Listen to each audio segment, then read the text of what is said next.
Kita mulai. Bismillahirrahmanirrahim. Assalamualaikum warahmatullahi wabarakatuh. Bihamdillahi wassalatu wassalamu ala rasulillah wa ala alihi wa sahbihi wa mawalah wa la hawla wa la quwata illa billahi wa ba'du. Alhamdulillah, segala puja dan puji hanya milik Allah subhanahu wa ta'ala. Salawat dan juga salam kita hadiahkan kepada Rasul kita Nabi besar Muhammad sallallahu alaihi wa ala alihi wasallam. Ma'asyiral muslimat yang dimuliakan Allah subhanahu wa ta'ala, alhamdulillah di pagi ini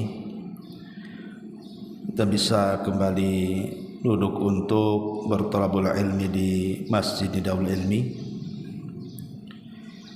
dan pembahasan yang kita akan bahas insyaallah kita akan membahas beberapa amalan harian yang memiliki keistimewaan sangat besar sekali untuk menghilangkan kesulitan-kesulitan yang terkadang kita buntu untuk menghadapinya. Tapi biiznillah, dengan izin Allah subhanahu wa ta'ala, dengan amalan-amalan ini, maka berdasarkan Al-Quran dan Sunnah Nabi SAW, kalau kita amalkan dalam kehidupan kita, maka akan bisa menguraikan setiap permasalahan yang kita hadapi. Apa saja amalan-amalan itu? Ma'asyiral muslimat yang dimuliakan Allah subhanahu wa ta'ala, setiap kita, saya, ibu atau siapapun, dalam kehidupan ini pasti ada saja masalah. Dan terkadang masalah itu bukan satu, tetapi bertumpuk-tumpuk.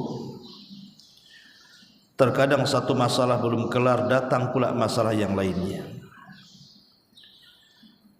Baik masalah itu berkaitan dengan ekonomi, baik masalah itu berkaitan dengan keluarga, baik masalah itu berkaitan dengan kesehatan, dan masalah-masalah yang lainnya. Karena selama kita hidup di dunia ini dipastikan banyak masalah. Karena kehidupan yang tidak ada masalah itu hanya di sorga. Kalau kita masih hidup di dunia ini pasti banyak masalah. Dan tentu yang namanya masalah itu kan terkadang besar, terkadang kecil, terkadang sedikit, terkadang banyak. Terkadang kita bisa lepas dari masalah itu, terkadang buntu untuk menghadapi masalah itu. Tetapi syariat Islam ini syariat yang sempurna, mengatur segalanya.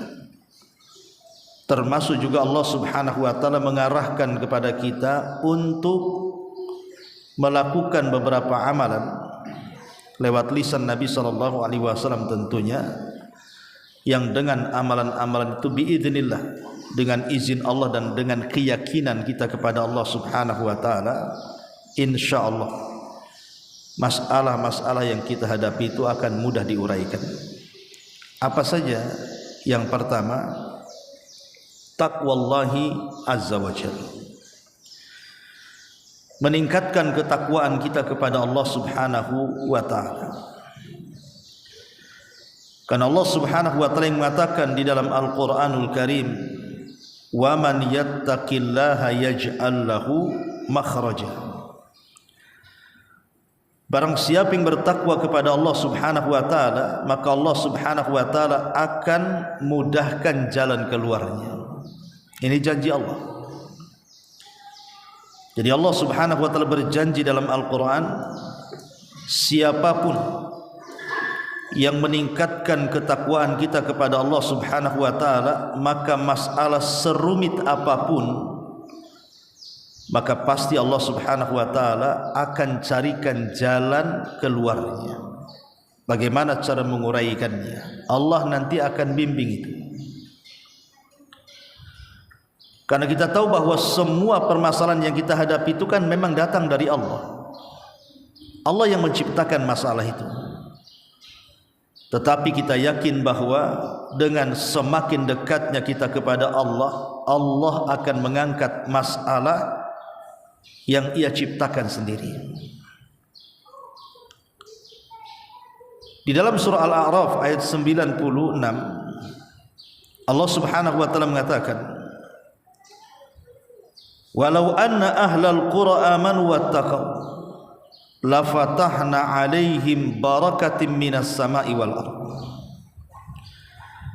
Kalau seandainya penduduk negeri itu mau beriman dan bertakwa, maka kami akan buka atas mereka berkah dari langit dan berkah dari bumi. Maksud berkah dari langit dan bumi artinya kebaikan. Dan kebaikan itulah yang kemudian menjadikan kita terhindar dari permasalahan. Secara logika, kalau seandainya kita ini butuh sesuatu, entah mungkin kita butuh modal atau hendak membangun usaha atau hendak membangun rumah, membeli tanah, pokoknya berkaitan dengan uang lah. Kemudian kita punya saudara, punya teman yang baik dengan kita, dan dia orang kaya raya, dan kalau seandainya kita meminta kepada dia, pasti dia akan ngasih karena baiknya orang itu kepada kita. Itu saja kita ini sudah rasanya sudah tenang. Ini baru makhluk dengan makhluk. Macam mana kalau yang membantu kita itu adalah Allah Subhanahu wa taala, Zat yang maha kaya, yang maha mampu melakukan segala-galanya. Tentu harusnya kita lebih tenang lagi, karena sebesar apapun permasalahan, kalau Allah ikut campur tangan itu, maka masalah itu akan mudah diuraikannya. Tapi sekecil apapun masalah, kalau Allah tidak di dalamnya, maka akan sulit keluar dari situ. Makanya yang pertama adalah taqwallahi azza wa jalla. Bertakwalah kepada Allah azza wa jalla dengan menjalankan perintah dan menjauhi larangan. Ini yang pertama. Yang kedua, at-taubatu wal istighfar. Perbanyak tobat dan perbanyak mengucap istighfar, astagfirullahaladzim. Dan itu berdasarkan hadis Nabi sallallahu alaihi wasallam. Kata Nabi sallallahu alaihi wasallam, "Man lazimal istighfar ja'alallahu min kulli dhikin faraja wa min kulli hamin makhraja wa razaqahu Allahu min haitsu la yahtasib." Siapa yang melazimkan istighfar, kata Nabi sallallahu alaihi wasallam, maka Allah akan jadikan pada setiap kesempitannya kelapangan, setiap kegundahannya kebahagiaan, dan Allah akan kirim rizki kepadanya dari arah yang tidak disangka-sangka selama ini.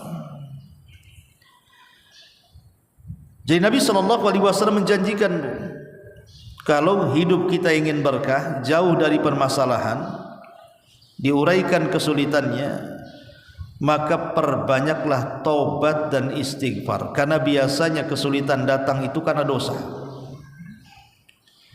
Jadi kenapa kita ini tidak henti-hentinya dicoba oleh Allah Subhanahu wa taala, diberikan ujian dengan berbagai macam kesulitan yang menumpuk? Itu salah satu sebab itu karena dosa. Dan itu sebagaimana hadis Nabi SAW, innal abda la yuhramur rizqu bidzambi yusibu. Sesungguhnya seorang hamba itu diharamkan mendapatkan rizki karena dosa yang dilakukannya. Dan rizki itu tidak mesti harta.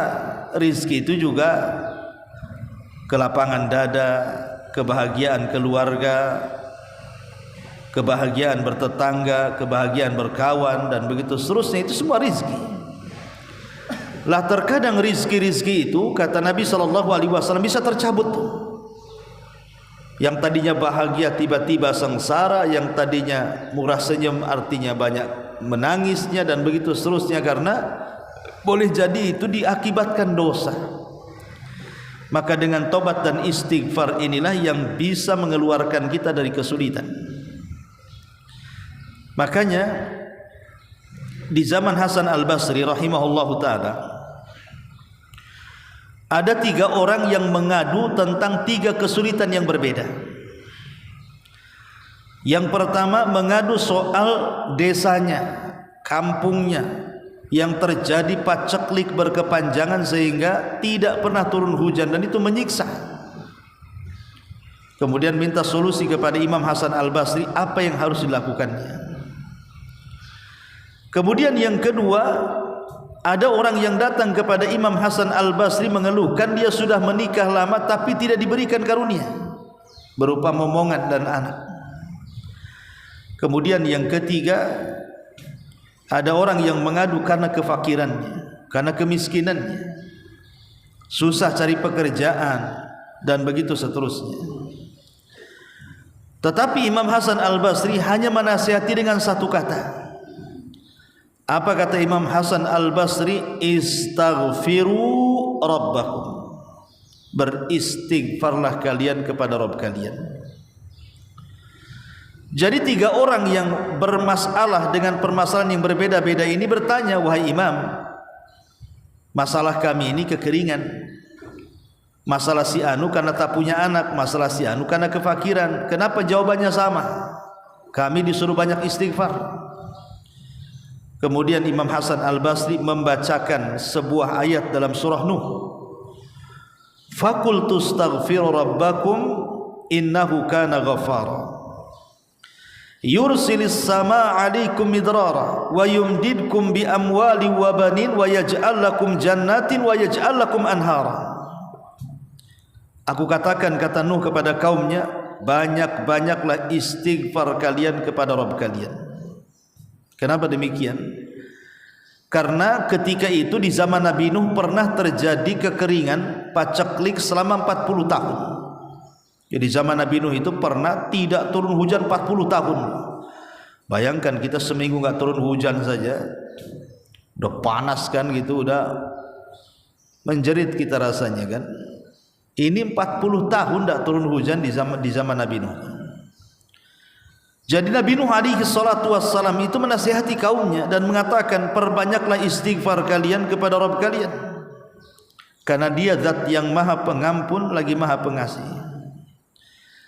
Kalau kalian mau istighfar, kata Nuh alaihi salam, yursilis samaa alaikum midrara, maka Allah akan turunkan hujan kepada kalian. Wa yumdidkum bi amwalin wa banin, dan Allah akan memperbanyak harta dan keturunan kalian. Wa yaj'al lakum jannatin wa yaj'al lakum anhara, bahkan sungai-sungai kalian akan dipenuhi air dan hutan-hutan kalian akan disuburkan. Ini janji Allah kepada kita dalam Quran. Ini yang kedua. Jadi kalau kita ingin terlepas dari kesulitan, cobalah amalkan memperbanyak taubat dan istighfar. Yang ketiga, banyak-banyaklah bersyukur kepada Allah Azza wa Jalla. Terkadang manusia itu dilupakan akan nikmat yang Allah anugerahkan sebelumnya, baru ingat ketika ditimpa musibah. Banyak orang-orang yang diberikan kesehatan, contohnya kan, diberikan kesehatan, waktu sehat itu lupa sama Allah. Jangan lagi cerita sholat, cerita hadir di majelis ilmu, lisan mengucapkan kalimat-kalimat zikir saja lupa kadang-kadang, bahkan sama sekali tidak ingat. Bahkan dikiranya dia tidak akan sakit, bahkan yang lebih parah dikiranya dia tidak akan mati. Tapi sekali Allah coba dengan penyakit, dia pun kemudian tumbang, tidak bisa bergerak, boleh jadi stroke atau yang semacamnya. Baru dia ingat Allah, baru dia berzikir, baru istighfar, takut mati. Apa harus nunggu sakit dulu baru takut mati? Ketika sehat kemana? Padahal nikmat sehat itu akan ditanyakan. Sihhatuka qabla saqami, kata Rasul, sehatmu sebelum sakitmu akan ditanya. Kalau seandainya kita tidak pernah mengingat Allah di waktu senang, jangan harap Allah akan ingat kita di waktu susah.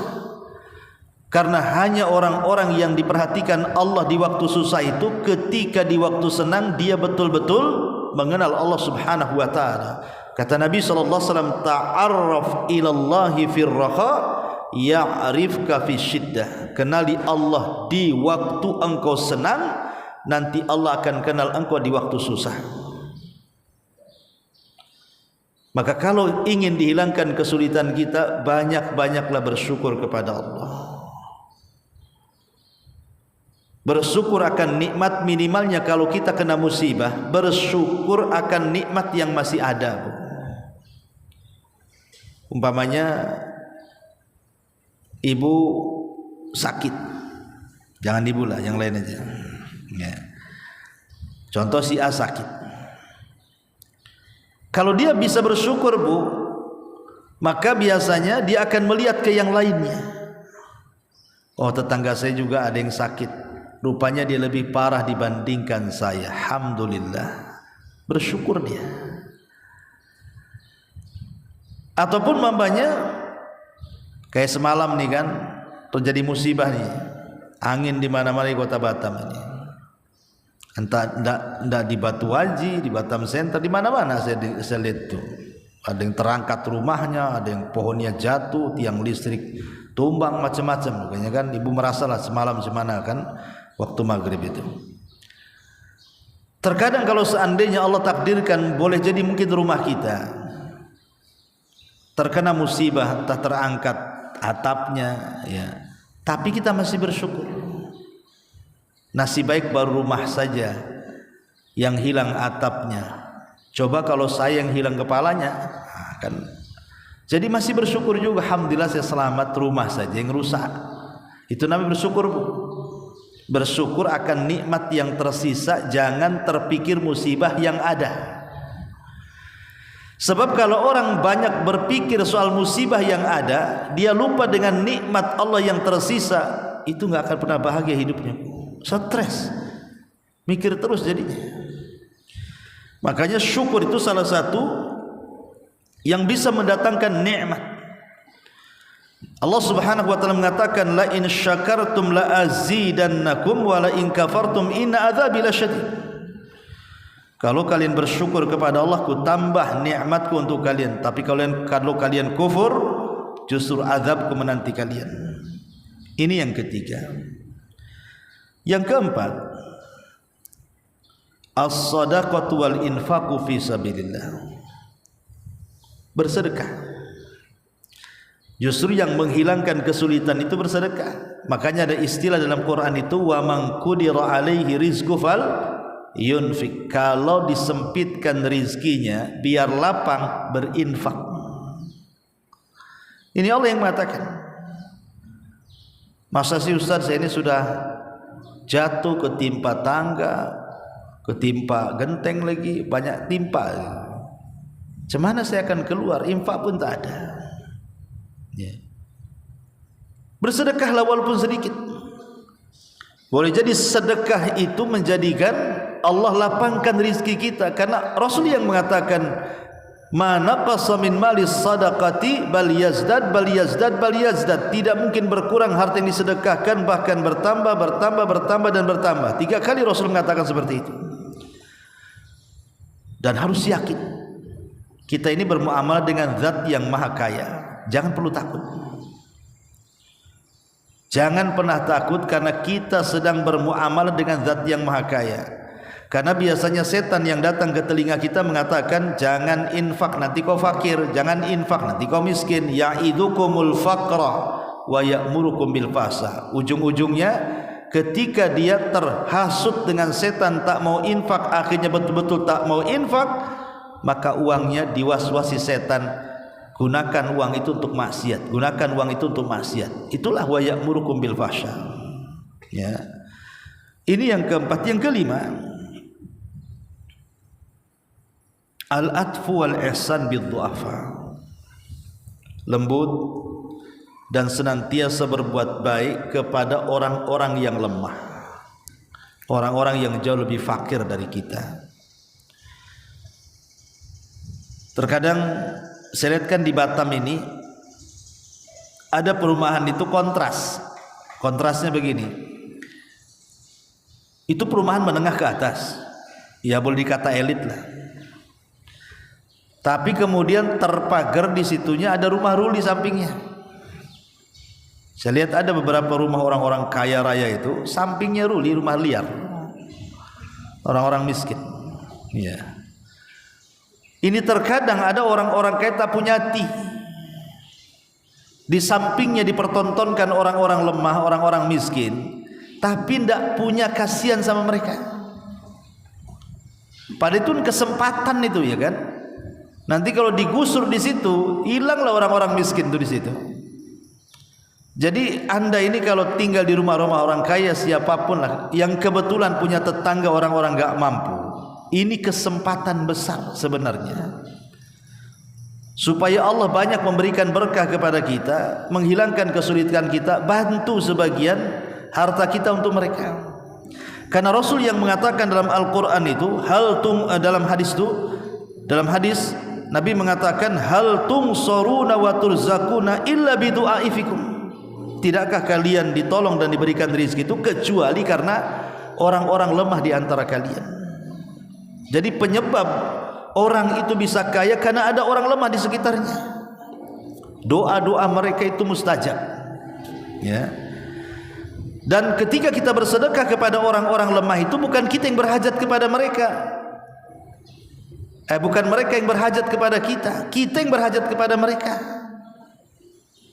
Karena ada orang yang merendahkan orang miskin, seolah-olah yang butuh itu orang miskin kepada kita yang kaya. Salah, Anda yang kaya butuh kepada orang miskin, karena Anda ditolong dan diberikan rizki itu karena mereka. Jadi menolong saudara-saudara kita yang tidak mampu itu bisa menghilangkan kesulitan hidup kita. Ini yang ke-6, yang ke-5. Kemudian yang ke-6, al-isti'anatu billah. Kalau kita banyak masalah, dirundung dengan berbagai macam kesulitan dalam kehidupan kita ini, cobalah minta pertolongan kepada Allah. Kapan itu? Ambil di waktu-waktu mustajab doa. Seperti apa mustajab doa? Malam hari, di sepertiga malam akhir, itu mustajab doa. Ibu bangun di jam 12 atau jam 1 gitu kan, kemudian mengambil wudhu, kemudian ibu tahajud di situ, kemudian setelah itu angkat kedua tangan, minta kepada Allah diselesaikan masalahnya. Tidak ada yang mustahil bagi Allah. Walaupun bagi kita mustahil keluar dari kesulitan, bagi Allah itu mungkin semua. Tidak ada yang mustahil bagi Allah. Seberat apapun kesulitan yang kita hadapi, ringan bagi Allah mengeluarkannya. Karena Allah yang menciptakan kesulitan, Allah juga yang akan mengeluarkan kita dari kesulitan, kan? Minta kepada Allah dengan cara isti'anah, minta pertolongan kepada Allah Subhanahu wa taala supaya dikeluarkan dari kesulitan kita itu. Kapan itu? Ambil waktu-waktu mustajab doa. Kan waktu-waktu mustajab doa kan banyak, salah satunya yang terbaik adalah di sepertiga malam akhir. Dan yang lebih baik lagi di saat kita sedang sujud, karena disitulah kedekatan kita dengan Allah Subhanahu wa ta'ala, sedang sujud, sedang tahajud, minta kepada Allah. Ini yang ke-6. Yang ke-7, akhdhu bil asbab, ambil sebab, ya, ambil sebab. Ketika Siti Hajar ditinggal oleh Ibrahim bersama Ismail di sebuah lembah, sudah habis makanan dan minuman, tidak ada orang yang melintas di situ, tidak ada tanaman dan pepohonan, tidak ada pula makanan dan minuman. Pokoknya secara logika harus mati itu dua manusia mulia, Hajar dan juga Ismail. Tetapi Hajar mengajarkan kepada kita bentuk tawakal.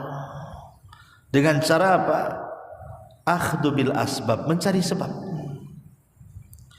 Makanya Hajar kemudian berusaha untuk mencari air, bergerak ke sana, bergerak kemari. Naik ke bukit Safa, turun ke bukit Marwah, balik lagi ke Safa, balik lagi ke Marwah, sampai 7 putaran. Ketika sana sini gak dapat air, dia khawatir dengan putranya Ismail. Segera dia mendekati putranya, rupanya di samping Ismail ada Jibril. Dengan satu sayapnya menancapkan di tanah sebelah kaki Ismail, keluar air Zam-Zam. Begitulah akhdhu bil asbab, cari sebab dulu. Kalau sudah mencari sebab, nanti Allah yang kasih keinginan kita. Yang jelas cari sebab, doa saja tidak cukup. Jadi malamnya kita berdoa, bermunajat di sepertiga malam akhir, besoknya kita gerak, apa yang kita kehendaki cari. Itu paling cepat, itu mengeluarkan kita dari kesulitan. Ini yang nomor 7. Yang nomor 8, tawassul bi asma'illahi wa sifatihi. Bertawassul dengan nama-nama Allah dan sifat-sifatnya, atau bertawassul dengan amal saleh dan orang yang saleh yang masih hidup. Bertawassul dengan nama-nama Allah itu ya kita sebut nama-namanya. Pamannya ibu kesulitannya apa? Oh, kesulitannya ekonomi, berarti perbanyak mengucapkan kalimat ya Razzaq, ya Razzaq, urzuqni. Wahidat yang maha pemberi rizki, wahidat yang maha pemberi rizki, berikanlah rizkimu kepadaku. Perbanyak. Kalau ibu yang ingin tobat karena terlampau banyak dosa, perbanyak ya Ghafur, ya Ghafur. Ya. Kalau ibu tidak ingin dibicarakan tetangga, tidak ingin dijelek-jelekan dan direndahkan tetangga karena aib ibu yang ibu hadapi, maka ibu perbanyak menyebut kalimat sitir ya sitir ya sitir, usturni. Wahidat yang maha penutup aib, wahidat yang maha penutup aib, tutuplah aibku. Dan begitu seterusnya. Gunakan nama-nama Allah sesuai dengan hajat ibu. Ibu hajatnya apa? Hajatnya pengen punya anak, ya perbanyak kalimat ya Wahhab, ya Wahhab, berikanlah keturunan kepadaku, dan begitu seterusnya. Maka bertawassul dengan nama-nama Allah dan sifatnya, atau bertawassul dengan amal soleh. Ibu teringat dulu pernah beramal apalah kan itu, entah bersedekah, entah menyayangi tetangga, entah pernah